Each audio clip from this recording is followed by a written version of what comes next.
Hi, Katie. Okay, so I know I look lovely. You're my guinea pig.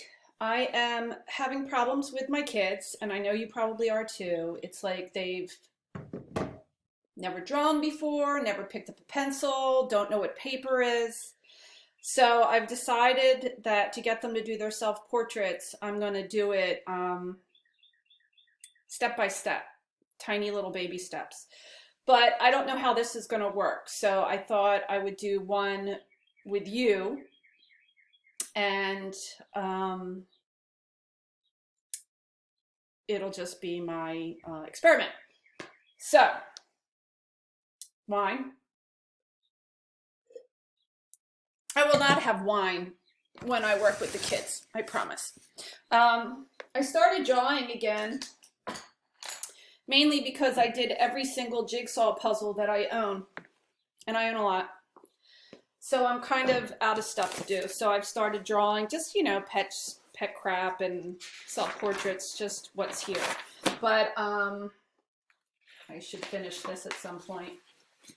I did this in the dark, so let's do that. That's charcoal. My kids are working in pencil, so that's what I'm going to play with. I'm going to show them how to start on 2 different sized papers because this is the size that they would work on, the big size, to do our self-portraits that are the comparison portraits. But I know that this is pretty much what they're going to have. Some of them only have lined paper, so I want to just show them kind of how it should be laid out on both sized papers.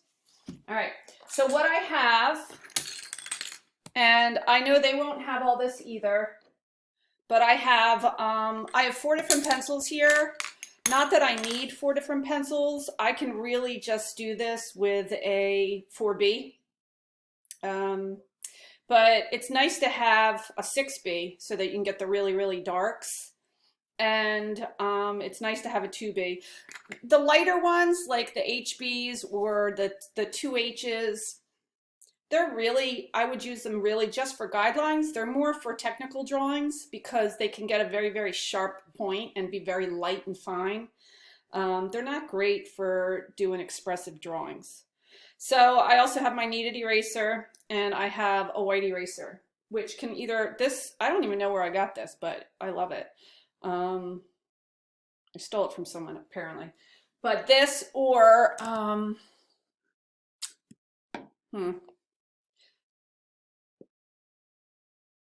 this, I'm sorry, I'm just playing with this to see if it's all gonna work.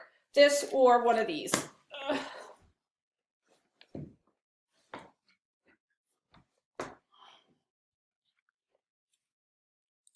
These are the best. When I'm doing really fine detail, and let's say I wanted to pull out light strands of hair, I would take an X-Acto blade and slice off a piece and then use that fresh sharp edge just to drag some highlights out a little bit. So think of your erasers as not as something to fix mistakes, but as an actual other tool. It's going to give you lighter values where you need it. Okay. Cheers. So the first step I'm going to do with these guys, and here I wrote, this is my class code. So it's 2XFSAAW. And, of course, they're all lowercase. But I'm going to post every day the next step. And I'm going to do it in baby steps so that they can post their response or how they handled it. And I can correct it before we move on because, yeah, some of the stuff that they've been turning on in, and I know you're seeing it too. So anyway, so since I have these lighter pencils, I'm going to use them. I have an HB, and I'll use that first. And the first thing I do is I set myself up in front of a mirror. I have Daisy's treat, her toy basket, and I have that sitting next to my mirror. and that's what I'm holding my palette up on. I mean, my sketchbook up on, my big one. The reason I sit on the floor instead of like out of vanity is because I get very close. I'll get in and really, really check out the shape of whether it's my eyes or my nose or whatever. That charcoal one, as I said, I did it dark here with the light in the back, so it's a little different. But I'll really get in there and try to see details. So the first thing I'm going to do doesn't really take a lot of observation of me. I'm just going to start by drawing an egg. And it's pretty big. And it's sketchy. I'm not doing anything with solid lines. It's very, very sketchy. You can see. This way, if I notice that maybe it's not quite symmetrical or it's flat on one side and not on the other, I can go back and kind of fix it. Don't erase. Don't erase. If you screwed a line up, redraw it. What people tend to do is they'll draw a line, they'll realize it's wrong, they'll erase it, and then instead of correcting it, they'll draw the same exact line again. So if I'm looking at this and I think, okay, this side of the face is rounder than this one, I want this side to be rounder, I know that I need to come out a little bit further to make that side rounder. Once I do that, then I can go in and I can erase if I want and get rid of some of those lines so that I only have the lines that I feel are the appropriate lines. So I'm going to do that there. And I'm also going to do it on here just so that whatever the kid has, because for the most part, this is what they're going to be drawing on. But I think with that, I'll be able to show them a little bit more detail. Also, I do have some advanced kids who may have large sketchbooks at home. I mean, I know I did, but we were required to, and I don't require that because they're expensive and our kids don't have a ton of money. So I give them the large paper if we have an assignment that is going to take it. So same thing. All I did was draw an egg shape or an oval. It's my face is taller, you know, I'm narrow, and I know that, and I've drawn myself so many times I can practically do it in the dark. I did. But that's the first things that you're gonna do. Once that's done, and this is still in the first step, I'm going to divide it right down the middle, right down the middle. I'll do the same thing here, right down the middle. And again, I'm sketchy. These are just guidelines. I'm extremely light. I am not holding my pencil like a pencil. I'm holding it this way, like a wand of some kind. Ooh. Okay. Because you get a little more control. The kids know this, but of course they don't follow it. No matter what you're doing. If I'm going in to do fine detail, I might switch to this.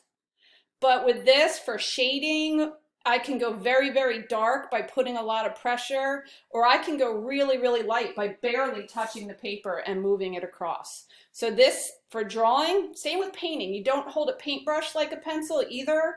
The reason your handle is that long is so that you can be further away. You can use your whole arm, all that happy stuff. So this is the first step. That's it. That's all I'm giving them for the first day, so that I can come in, because you'll be amazed at what I'll get. I'll show you when it comes in. They can come in and I can say, okay, it's not symmetrical. You need to look on the left side, it's completely flat, or you're a big round circle. There's no oval or anything showing there. So that's going to be my first step for them, so that I can get them to have an oval with the crosshairs in it, and that's it. All right, so these are, I don't know if you're using this. It's called Screenomatic, I think, and it's 15 minutes. So for you, I'll move on. Okay, this is going to be hard for you to believe, but you have to trust me on this. This halfway mark that we put here, it's where your eyes go. our eyes are not up here. Our eyes are halfway down from our head. From the crown of our head to our chin, our eyes are halfway in the middle. We don't think that because of our hair. We tend to want to put our eyes higher, and everybody does it. There's paintings of Van Gogh's where he's done this. It's just, it's like an optical illusion almost, that we don't understand that we need to put our eyes somewhere closer to the middle. So I'm going to just quickly, and I'm not looking at myself for this yet, I'm just placing things, but I'm going to place my eye shapes in there. I'm going to start by just doing little half footballs on the top of the line, and then I'll do it on the bottom of the line also. Eventually I am going to go in there and really look at my eyes and get my shape. So I'll do that on this one too. Right now, all I'm trying to do is place these. So as far as how big your eyes should be, as we're doing this, look, there's a, you don't want that in there. As we're doing this, what you want to think about is being able to fit 5 eyes across. So 1, 2, 3, 4, 5. Okay. This might have to get adjusted a little bit. What the distance between your 2 eyes? Oh, sorry. The distance between your 2 eyes is another eye. So think of it that way. And it's going to change once we start carving the face out, because this is where your temple is. Like I said, I can really do my face without even looking at my face. This is where your temple tends to go. So it comes in a little bit. So it will change. But on this initial thing, think of it as far as 5 eyes across. And I'm just putting them in quickly, lightly, extremely light, because this is not my eye. Okay, that's it. Next thing I'm going to figure out is, all right, we're getting low, where the nose goes. Now my nose is fine. It's halfway. So if I'm going to go halfway between this line and the chin line, I'm going to put another little line there. That's where the bottom of my nose is going to go. And then if I go between the chin line and the bottom of the nose, and I put another one that's about halfway, that's going to be my bottom lip. Okay. So my top, the line between my lips would be a little bit above it. This would be my Cupid's bow. Again, this will all have to be adjusted to look like me, but right now all I'm doing is putting my facial features in. So that's on the big one. I'll do it again on the small one. So we have our eye line halfway between the chin and the eye line would be the bottom of the nose. That looks a little low. I'm going to pull that up a little bit just because that looks a little low. I have a long nose, but it's not that long. Okay. And then halfway between there and the bottom of the chin line, I'm going to put another one, and that's going to be my bottom lip. Now, once I have that, I can start to, I know that my bottom lip, it curves down a little bit. Then I have a Cupid's bow that's going to come out. I know that. I can just kind of flesh that out in there. I also know the shape of my nostrils. I could deal with that. If we take a line and we go from the corner of the eyes down, like that, that's going to be the outside of your nostril. Goes right to the inside of the corner of your eyes. Another thing is if we put these irises in for a second, don't think they're staying, they're not. And we go from the middle of those down, that's going to be the very corner of your mouth. Yeah, so these are just the proportions of your face. They did this. Not really beautifully, but they did. But that's where we're going to start. All right, that's it. Our 15 minutes is up. Go ahead and try it. Let me know how it goes. And I'll see you later. Bye.